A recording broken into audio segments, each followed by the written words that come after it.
Merhabalar değerli izleyenler. Gül'ün Mutfak Aşkı YouTube kanalına hoş geldiniz. Brokoli sapı ve dondurucudan çıkartmış olduğum domatesle hazırladığım güzel bir tarifi sunacağım sizlere.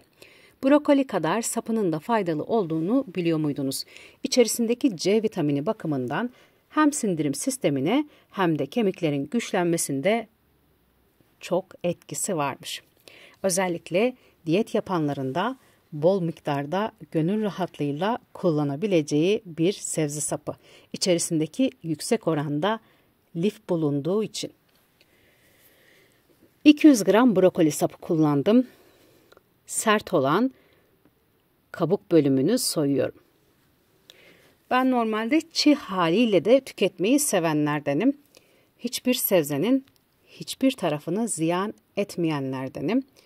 Ben brokoliyi ayrı, sapını ayrı kullanıyorum ve bu şekilde pratik tarifler sunmaya çalışıyorum sizlere. Brokoli sapının sert olan dış yüzeyini soydum. Sıra geldi doğramaya. Brokoli saplarını doğruyorum. Gayet pratik, günün her saatinde yiyebileceğiniz bu tarifi özellikle kahvaltıda da yapabilirsiniz. Hazırladığımda içerisindekinin brokoli sapı olduğunu anlamadılar.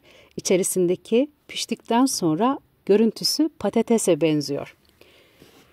Yazdan dondurucuya atmış olduğum domatesleri sıra geldi doğramaya.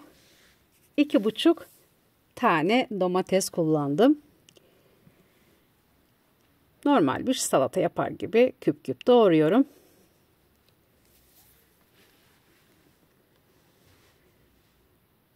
Domatesi de doğrayıp hazırladım. Sıra geldi pişirme aşamasına. Yarım kahve fincanı zeytinyağı, üzerine dondurucuda bulunan yine yazdan dondurucuya atmış olduğum doğranmış yeşil biber ve kapya biber. Biberleri soteliyorum.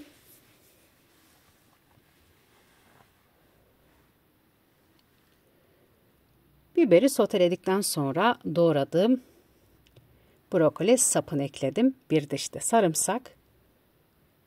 Hemen hemen tüm yemeklerime ekliyorum sarımsağı. Hem çok sağlıklı hem de çok seviyorum. Soğan ve sarımsak benim olmazsa olmazım. Hem pişmiş hem çiğ hiç fark etmez. Bu tarifte soğanı kullanmadım. Malzemeleri sotelemeye devam ediyorum. İçerisine doğramış olduğum domatesi ekledim. Yazdan ortadan bölüp dondurucuya atıyorum. Bu şekilde büyük kolaylık oluyor. Yarım tatlı kaşığı tuz, yarım tatlı kaşığı pul biber, 1 çay kaşığı kadar kimyon ekledim.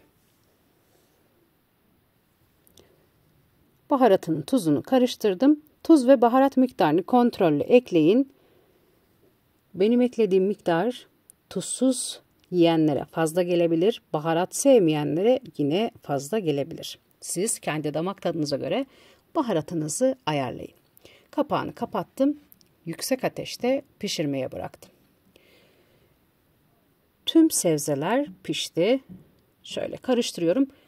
Bu şekilde de tüketebilirsiniz. Ben evde biraz rendelenmiş kaşar peyniri vardı. Geçenlerde pizza yapmıştım.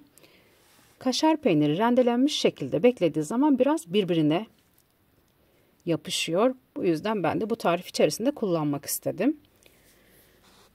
Dilerseniz az önce de söylediğim gibi eriyen bir peynir varsa ekleyebilirsiniz. Kaşar peynir, herhangi bir peynir fark etmez. Yoksa da sade bir şekilde tüketebilirsiniz. Peynir eridikten sonra ocaktan sıcak sıcak servise aldım. En sevdiğim bölüm. Her zaman hazırladığım tarifin bu bölümünde hazırladığım tarifin yarısını bitiriyorum. Gerisi de artık evdekilere kalıyor.